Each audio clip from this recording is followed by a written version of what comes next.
এই নাগিন সাপটা আমাদের সবার ক্ষতি করার জন্য এসেছে।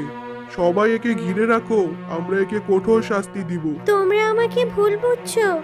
আমি তোমাদের ক্ষতি করার জন্য বনে আসিনি। আমি এই বনে আমার বাবা মার সাথে ঘুরতে এসেছি। আমাকে ছেড়ে দাও, দয়া করে আমাকে ছেড়ে দাও। আমি ভুল করে এখানে ভুলে চলে এসেছি। আমার বাবা মা আমাকে ছেড়ে কোথায় যেন গিয়েছে। তোমরা আমার কোনো ক্ষতি করো না। আমি তোমাদের কোনো ক্ষতি করব না। এই, তোমরা কেউ এই বিষধর সাপের কথা শুনো না। এ মিথ্যে কথা বলছে। এখন বিপদে পড়েছে, তাই এসব ছলনার আশ্রয় নিচ্ছে। তোমরা কেউই এর কথা বিশ্বাস করো না। বিশ্বাস করো? আমি সত্যি কথাই বলছি। এই, তোমরা কেউ এই সাপকে ছেড়ো না, একে ঘিরে রাখো। আমি জাদুকরকে ডেকে আনছি। আজ এর কঠোর শাস্তির ব্যবস্থা করবই আমরা। এই, দেখো দেখো দেখো, সাপটা পালিয়ে যাচ্ছে। এই যা, সাপটা পালিয়ে গেল। ভেবেছিলাম একে আজ কঠোর শাস্তি দেব, কিন্তু তার আগেই তো সাপটা পালিয়ে গেল। এই, সবাই বাড়িতে চল, তাহলে এখানে দাঁড়িয়ে থেকে কোনো লাভ নেই। হে বাবা মা, তোমরা আমাকে কেন নিয়ে গেলে না? কেন আমার জন্য অপেক্ষা করলে না? এখন আমি কি করব? আমার যে সামনে খুব বিপদ। যেখানেই যাচ্ছি সবাই আমাকে ঘিরে ধরছে। আমাকে যে মেরে ফেলবে ওরা। হে বাবা মা, কেন আমাকে নিয়ে গেলে না? কেন তোমাদের সাথে আমাকে নিলে না বাবা মা? এখন যে আমার সামনে খুব বিপদ, আমি যে কোথাও যেতে পারছি না। সবাই আমাকে ঘিরে ফেলছে। আমাকে যে মেরে ফেলবে ওরা। হে আল্লাহ, তুমি কিছু একটা করো। আমাকে আমার বাবা মার কাছে নিয়ে যাও। একা একা থাকতে যে আর ভালো লাগছে না। আমার যে প্রচন্ড খিদে পেয়েছে, কিন্তু এখানে আমি খাবার পাবো কোথায়? কে গো তুমি? আর এভাবে এখানে দাঁড়িয়ে কাঁদছো কেন? তোমাকে দেখে তো একজন নাগিন মনে হচ্ছে। তাহলে তুমি কাঁদছো কেন এখানে? আর তোমার বাবা মা কোথায়? এরপর নাগিন শেফা শিয়ালিনীকে সব কথা খুলে বলল। সব কথা শুনে শেফা শিয়ালিনী বলল, তাহলে তো তোমার সাথে খুব খারাপ হয়েছে। ঠিক আছে, চলো, যতদিন না পর্যন্ত তুমি তোমার বাবা মায়ের কোনো খোঁজ পাও, ততদিন তুমি আমার সাথে আমার বাড়িতে থাকবে। তোমার বাড়িতে কে কে আছে? আর তোমার বাড়ির লোক যদি আমাকে মেনে না নেয়, সবাই যদি আমাকে দেখে ভয় পায়, ওইসব বিষয়ে তুমি একদম চিন্তা করো না। আমার বাড়িতে শুধু আমি একাই থাকি। এই পৃথিবীতে আমার আর আপন বলতে কেউ নেই। তবে হ্যাঁ, পরিবন্ধু আছে আমার একটা। তুমি আমার সাথে আমার বাড়িতে চলো, তারপর তোমাকে আমার পরিবন্ধুর সাথে দেখা করিয়ে দিব। ও আচ্ছা, ঠিক আছে, তাহলে চলো, আমি তোমার সাথে তোমার বাড়িতেই যাচ্ছি। তুমি এইখানে বসো, আমি তোমার জন্য দুধ নিয়ে আসছি। তোমার নিশ্চয়ই খুব খিদে পেয়েছে, তাই না? হ্যাঁ গো শিয়ালিনী, আমি 2 দিন যাবত কিচ্ছু খাইনি। আমার যে খুব খিদে পেয়েছে।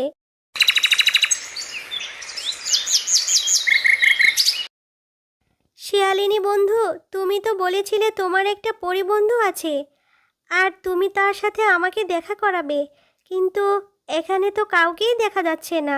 কালকে তো তুমি অনেক ক্লান্ত ছিলে, তাই আর দেখা করাইনি তোমাকে, কিন্তু আজকে তো তুমি একদম ঠিক আছো। চলো, আমি তোমাকে আমার পরিবন্ধুর সাথে দেখা করিয়ে দিচ্ছি। পরি, পরি, কোথায় তুমি? তাড়াতাড়ি এসো। শেফা শিয়ালিনী, তোমার কি হয়েছে? তুমি এইভাবে আমাকে ডাকছো কেন? তোমার কি কোনো বিপদ হয়েছে? না গো পরি, আমার কোনো বিপদ হয়নি। আমি তো তোমার সাথে আমার সাপ বন্ধুকে দেখা করানোর জন্যই ডাকছি। ও, তাহলে এই তোমার সাপ বন্ধু, যাকে তুমি আমার সাথে দেখা করাতে চাও? হ্যাঁ পরি বন্ধু, এই সেই সাপ বন্ধু। কিন্তু ওকে তুমি পেলে কোথায়? এরপর শেফা শিয়ালিনী পরীকে সব ঘটনা খুলে বলল। সব শুনে পরী বলল, ও, তাহলে তো ওর বাবা মা নিশ্চয়ই ওর জন্য চিন্তা করছে। হ্যাঁ পরী। আচ্ছা পরী বন্ধু, তুমি তো জাদু জানো, তুমি তোমার জাদু শক্তি দিয়ে দেখো না ওর বাবা মায়ের কোনো খোঁজ পাও কি না। ঠিক আছে শেফা শিয়ালিনী, আমি দেখছি ওর বাবা মার কোনো খোঁজ পাই কি না। এখন আমি আসি তাহলে। এইভাবেই কিছুদিন কেটে যায়।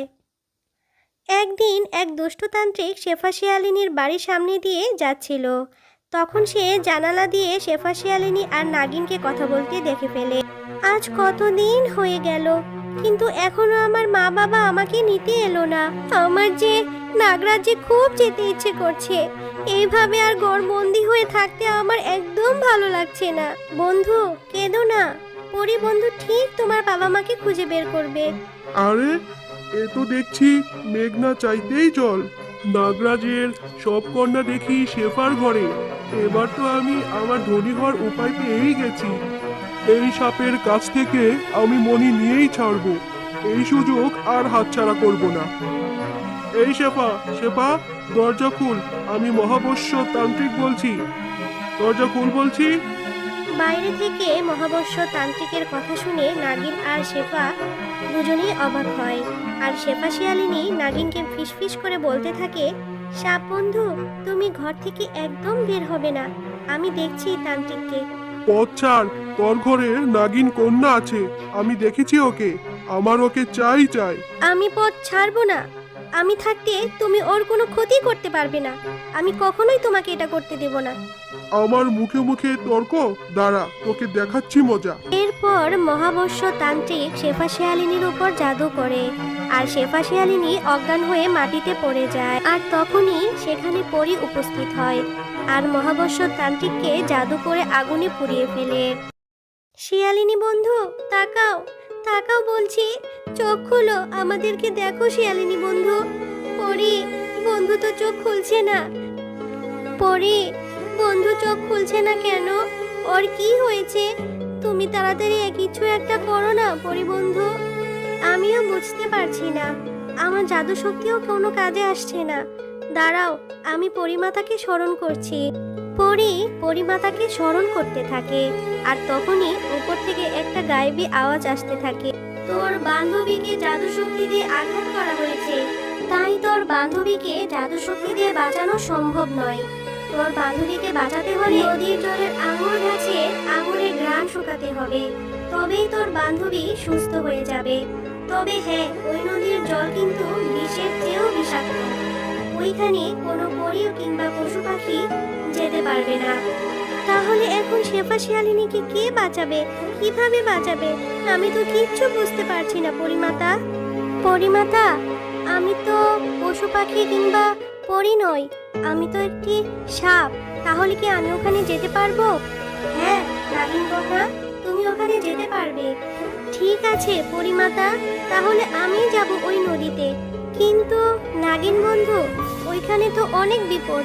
তুমি কি পারবে? হ্যাঁ পরি বন্ধু, আমাকে আমার বন্ধুকে বাঁচানোর জন্য অবশ্যই পারতে হবে।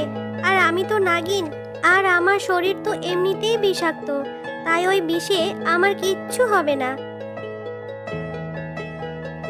এরপর নাগিন ওই নদীতে যায়।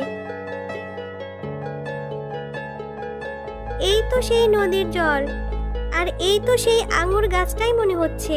যাই, এই গাছ থেকে আঙুর নিয়ে তাড়াতাড়ি আমার বন্ধুর কাছে যেতে হবে। এই বলে নাগিন যেই না আঙুর গাছ থেকে আঙুর তুলতে যায়, তখনই সেখান থেকে পেতনি হাজির হয় আর বলে, হি হি হি হি হি, কে রে তুই? আমার এখানে কি করছিস? হ্যাঁ, আমার গাছে আঙুর নিতে এসেছিস? আমি তোকে কিছুতেই আঙুর দিব না। আমি হলাম নাগিন, আর আমি আমার বন্ধুকে বাঁচানোর জন্য এই গাছ থেকে আঙুর ফল নিতে এসেছি। আঙুর নিয়ে যেতে এসেছিস? কিন্তু আমি তোকে আঙুর এমনি এমনি নিয়ে যেতে দেব না। দয়া করো, দয়া করো পেতনি, এরকমটা করো না। দয়া করে আমাকে আঙুর ফল নিয়ে যেতে দাও, না হলে যে আমি আমার বন্ধুকে বাঁচাতে পারবো না। ঠিক আছে, আমি তোকে এই গাছ থেকে আঙুর নিয়ে যেতে দেব, কিন্তু তোকে আমাকে একটা প্রশ্নের উত্তর দিতে হবে। যদি তুই সঠিক উত্তর দিতে না পারিস, তাহলে তুই এখান থেকে আঙুর ফল নিয়ে যেতে পারবি না। আর যদি আমার প্রশ্নের উত্তর তুই দিতে পারিস, তাহলে এখান থেকে তুই যত খুশি তত আঙুর ফল নিয়ে যেতে পারবি। ঠিক আছে পেতনি, তুমি বলো কোন প্রশ্নের উত্তর আমাকে দিতে হবে। তাহলে শোন, অনেকেই আসে চুরি করতে, কেউ নেই না। আর যারা নেই তারা কি নেই সেটা আমরা দেখতে পাই না, আর সেটা না নিলে তার কোনো মূল্যই থাকে না। এখন বল, এই প্রশ্নের উত্তর কি হবে বল। পেতনি, এই প্রশ্নের উত্তর হচ্ছে লেখাপড়া। একদম সঠিক উত্তর দিয়েছিস তুই। এবার তোর যত ইচ্ছে তত আঙ্গুর ফল নিয়ে যা এখান থেকে। এই বলে পেতনিটি সেখান থেকে চলে গেল। আর নাগিনও আঙ্গুর নিয়ে শেফা শিয়ালিনীর কাছে আসলো আর বলল, এই নাও নদীর জলের আঙ্গুর গাছের আঙ্গুর। এবার আমার বন্ধু সুস্থ হয়ে যাবে তো? হ্যাঁ নাগিন বন্ধু, তুমি কোনো চিন্তা করো না। তুমি এই আঙ্গুরটা শিয়ালিনী বন্ধুর নাকে শুকিয়ে দাও, তাহলেই ও সুস্থ হয়ে যাবে। এরপর নাগিন ওই আঙ্গুরটা শিয়ালিনীর নাকে শুকিয়ে দেয়, আর শিয়ালিনী সুস্থ হয়ে যায়। এরপর থেকে তারা সুখে শান্তিতে থাকতে শুরু করে।